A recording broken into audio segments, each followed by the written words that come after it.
Once upon a time, there was a woman, and God approached her, and he said, "Can you do something for me?" And she said yes immediately, because she recognized God, she knew God, and she trusted God. And God said, "Could you carry these 3 rocks down the road, up and over the mountain?" So she immediately put the rocks in her wheelbarrow and headed down the road. A little way down the road, another woman approached her and said, "Are you going down the road and up and over the mountain with those rocks?" And the woman said, "Yes, I am." And the second woman said, "I need to get these rocks there as well. Do you mind taking my rocks for me, since you're going that way?" And the first woman said, "Sure, absolutely, I've got room in my wheelbarrow." She continued on, and she came up behind a man with a wheelbarrow struggling with his load. And she said, "Are you okay? Do you need help?" And he said, "I'm so tired, I can't get these rocks up and over the mountain." And she said, "I would love to help you. Can I take your rocks?" And so she took his rocks into her wheelbarrow. A little further, a similar situation happened. She took more rocks into her wheelbarrow. Someone approached her with just a small handful of pebbles. And she said, "I don't mind, I can take those, I will help you." And so she just kept putting rocks in her wheelbarrow and continuing down the road, up and over the mountain. By now she had traveled down the road and she was starting up the mountain, the steeper part, and she was beginning to feel the strain of pushing a full wheelbarrow. And she was beginning to get very tired. She was about 3/4 of the way up the mountain when she was just too exhausted and overwhelmed to continue. She stopped, she looked at her wheelbarrow. It was full to overflowing with rocks. And she became angry and bitter and resentful. In her frustration, she yelled at God, "Why are you making me carry all of these rocks up and over the mountain? You know I can't do it all." And God was there in an instant. And he looked at her frustrated, worn-out heart, and he looked at her tear-stained face, and he very gently said, "I only asked you to carry 3 rocks." I think I could just sit down right now and let you all ponder that story on your own. But as many of you know, especially my husband, once I start talking, it's hard to get me to stop. And I really didn't know this about myself until one day, my daughter Leah and Ben were together, and after a lengthy monologue on Leah's part, she turned to her dad and said, "Daddy, why do I talk so much?" And he said, "You get that from your mother." So I talk a lot, and my kids talk a lot, and when we're together, they out-talk me. And so I often find myself falling into this mindless headspace of just saying, yes, yes, yes, yes. This is how it goes. "Mom, are we going to the grocery store?" "Yes." "Mom, are we going to drive through that green light?" "Yes." "Mom, is that car going to drive through the green light?" "Yes." "Mom, do you know that person driving that car?" "Yes." "Mom, where is that person going?" "Yes." "Mom, why is that person driving a truck?" "Yes." "Mom, are we going to buy bananas?" "Yes." "Mom, do dragons like bananas?" "Yes." "Mom, how many toes do 3-toed sloths have?" "Yes." We can go to the next slide, guys.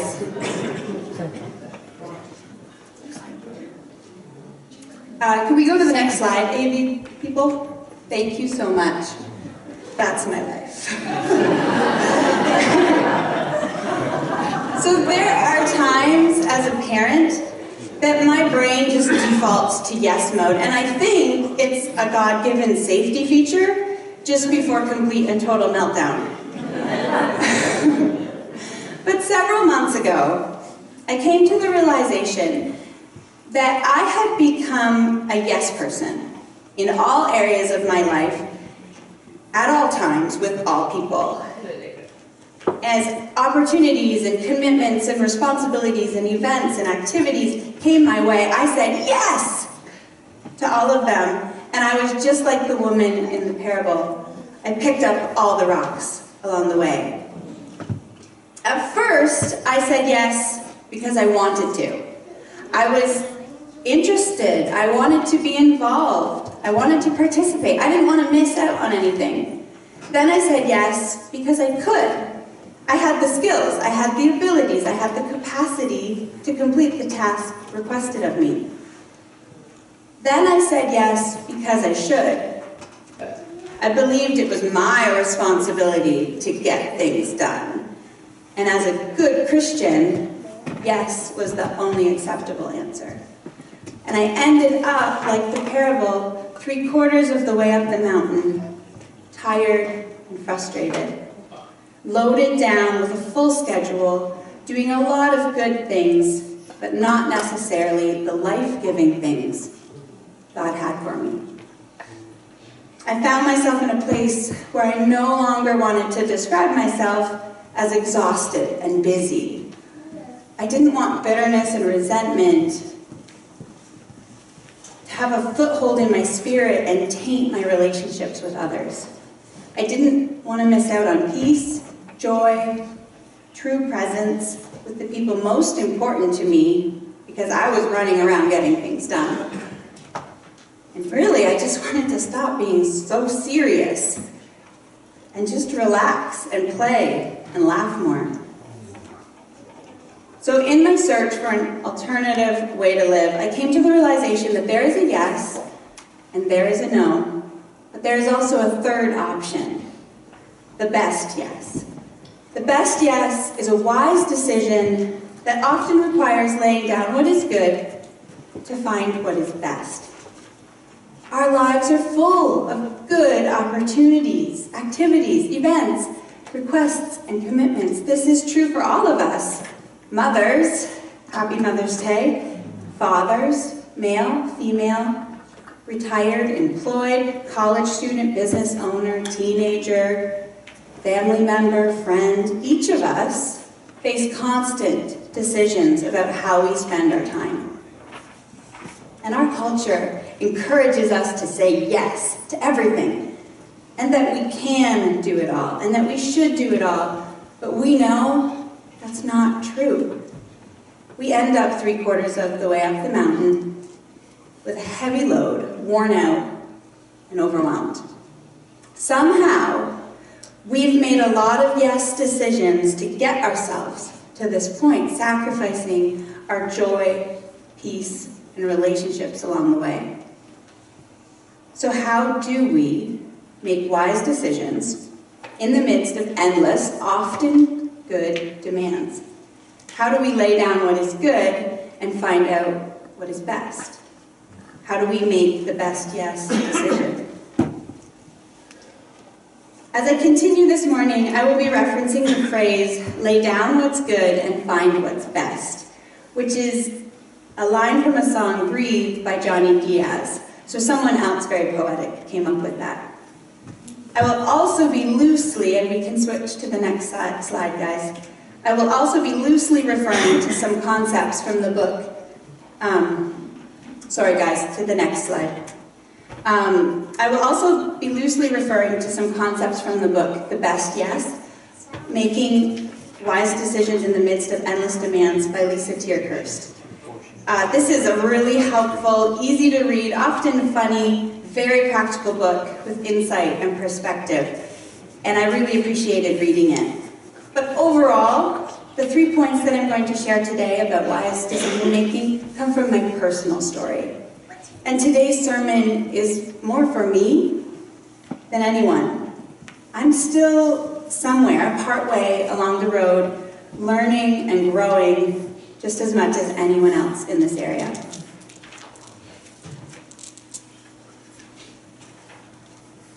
The source of the best yes is godly love. If I speak in the tongues of men and of angels, but have not love, I am a noisy gong or clanging cymbal.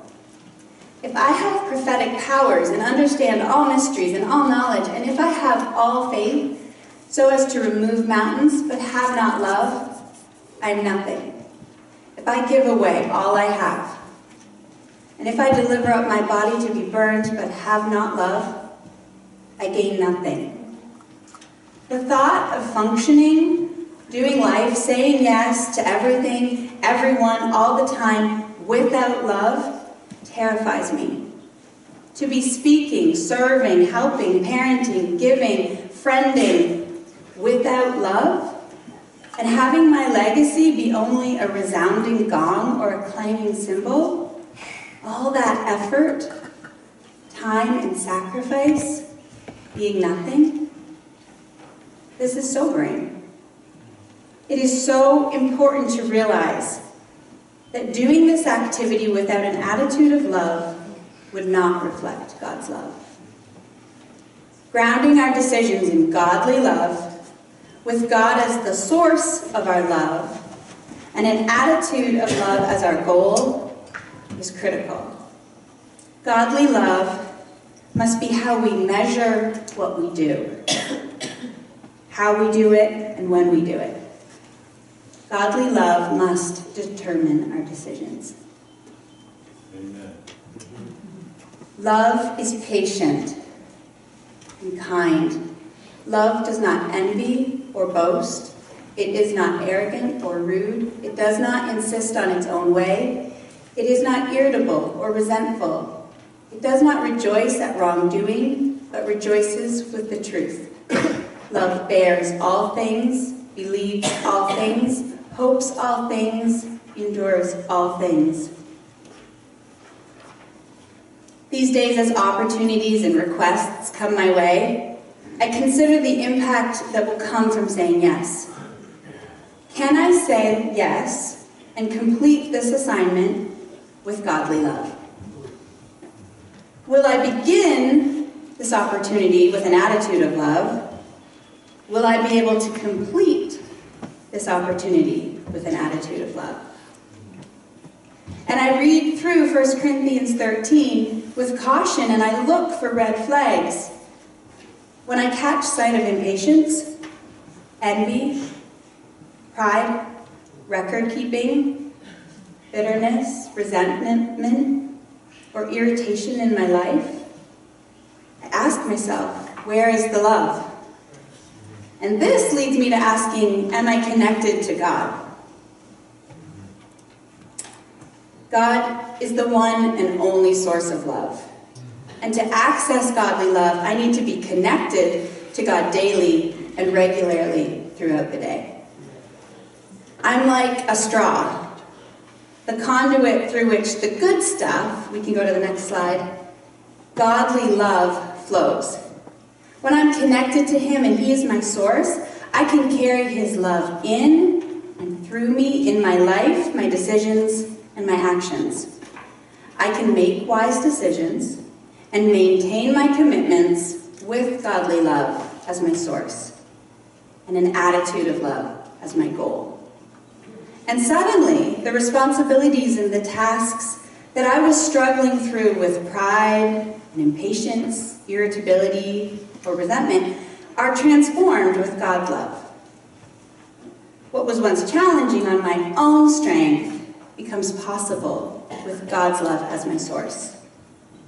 Or perhaps, with godly love as our source and an attitude of love as our goal, we can see more clearly that the best yes is actually a no in this situation at this time. Heavenly wisdom guides the best yes.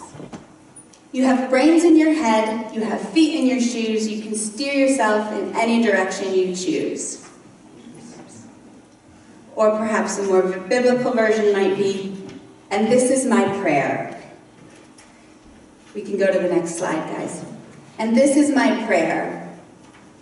Oh, sorry, guys. And this is my prayer, that your love may abound more and more in knowledge and depth of insight, so that you may be able to discern what is best, and may be pure and blameless for the day of Christ, I'll read that again. And this is my prayer, that your love may abound more and more in knowledge and depth of insight, so that you may be able to discern what is best, and may be pure and blameless for the day of Christ. God created us well. He created us with intelligent brains capable of using wisdom, knowledge, and insight to make decisions grounded in heavenly wisdom. And God encourages us to use what he has given us. For which of you, intending to build a tower, does not sit down first and count the cost, whether he has enough to finish it? Lest, after he has laid the foundation and is not able to finish, all who see it begin to mock him, saying, this man began to build and was not able to finish.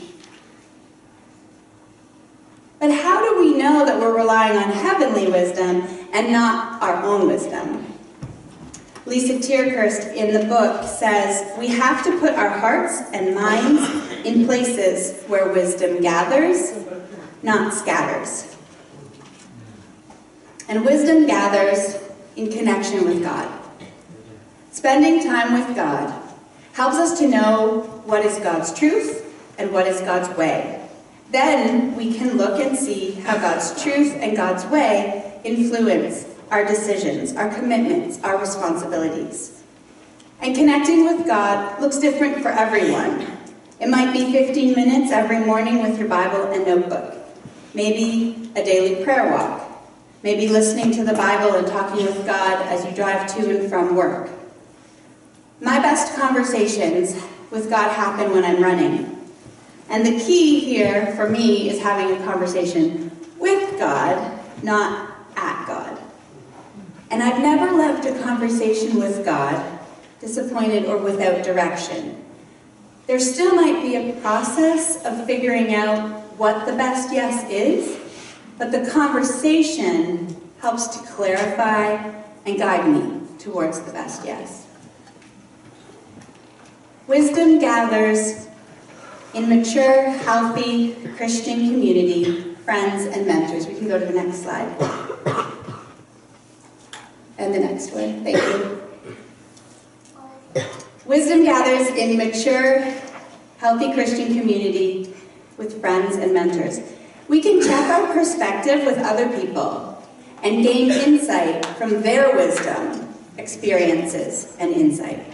Often a wise, trusted friend can clarify a confusing decision just by being outside of the situation. One day, I burst in on my husband while he was shaving, and I'm pretty sure I said something frantic like, Ben, I need you to tell me I'm crazy and make a really simple decision for me because I'm experiencing analysis paralysis. And he was more than happy to tell me I was crazy. And he calmly made the best yes decision. In doing so, he broke my whacked out, self-centered, full-on crisis perspective.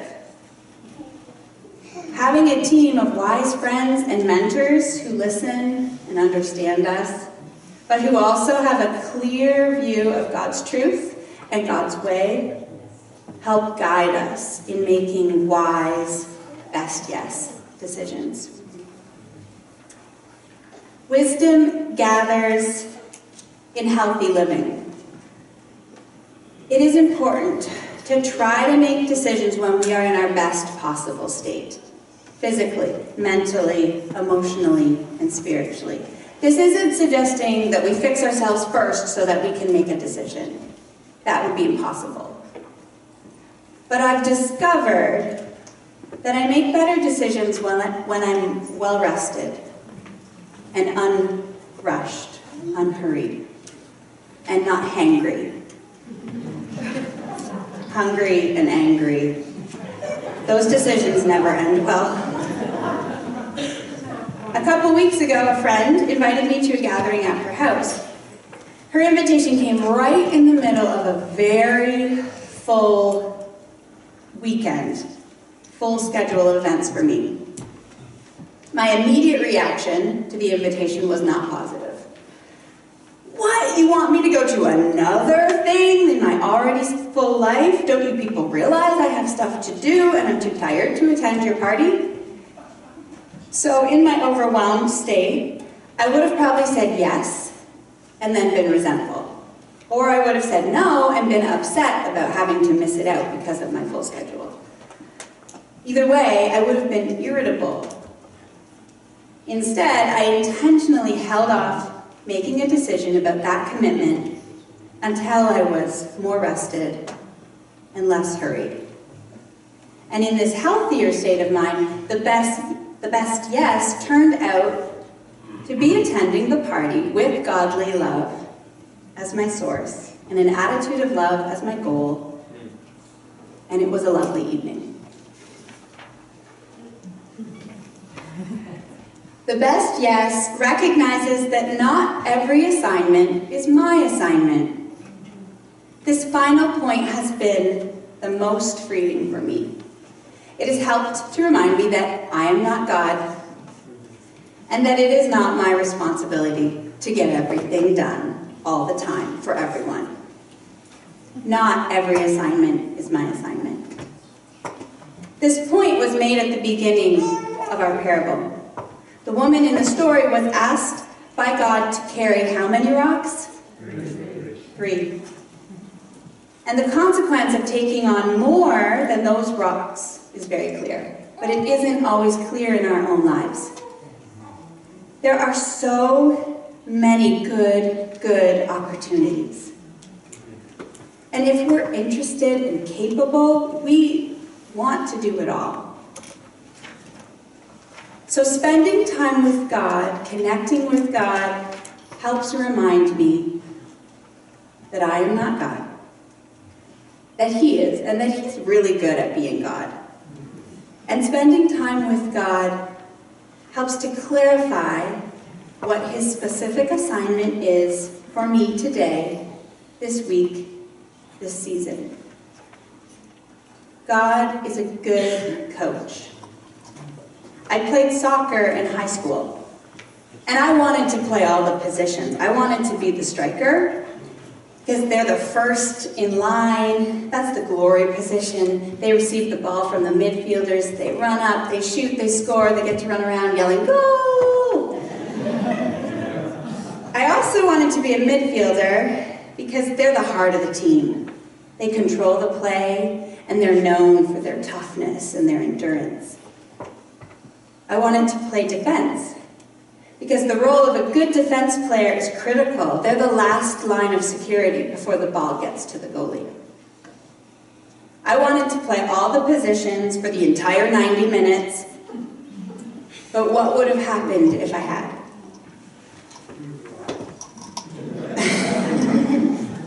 A good coach knows their players well and assigns them to a specific position at a specific time during the 2 45-minute halves.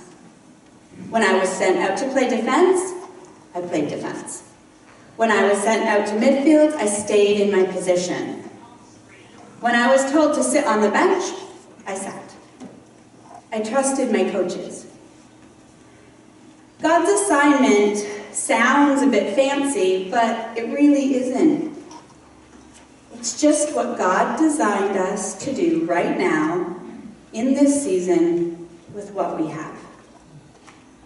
It takes a little time, thought, and honesty to really clarify what God's assignment is for us in this season. But once we know, we can go all out in that area, with godly love as our source and an attitude of love as our goal, and we can say yes, with confidence, to the decisions that line up with that assignment. And we can say no, with confidence, to decisions that don't align with that assignment.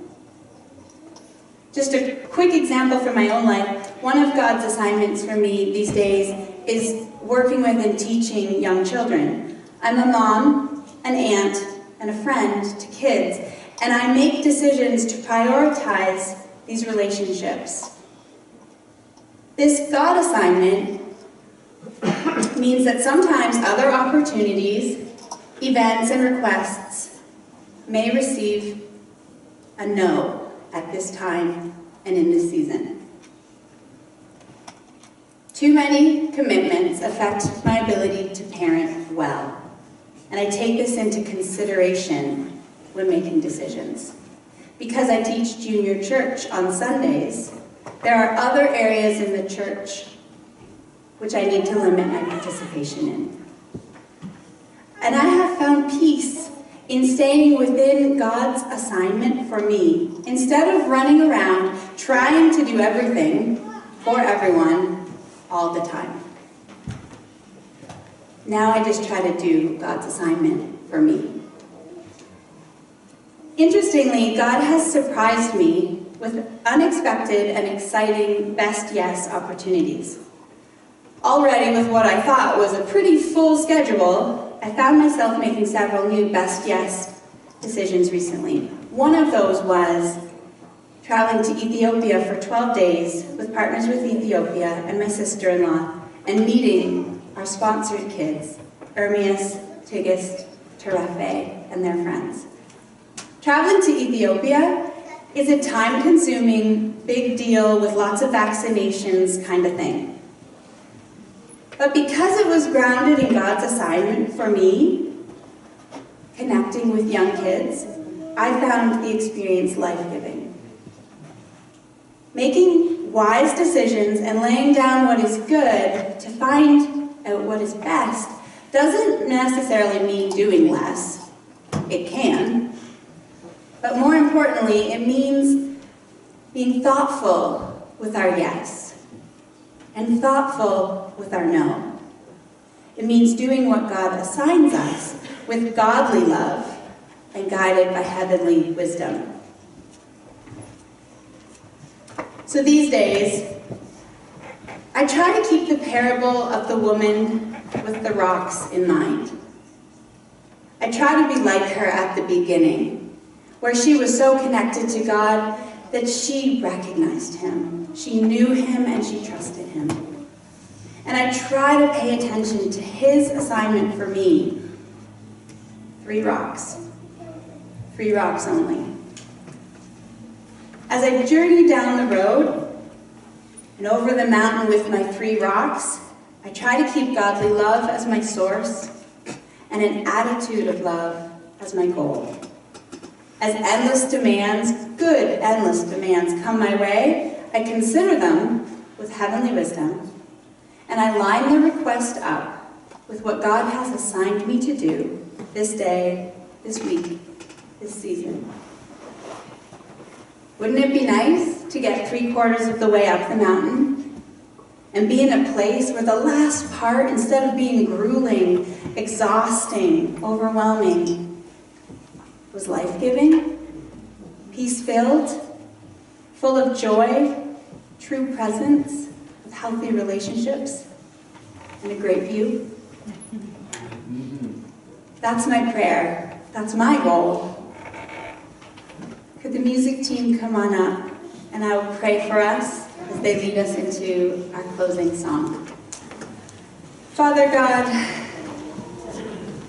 thank you that you care about the details of our life, and you care about our schedule, and you care about the way that we go through the day.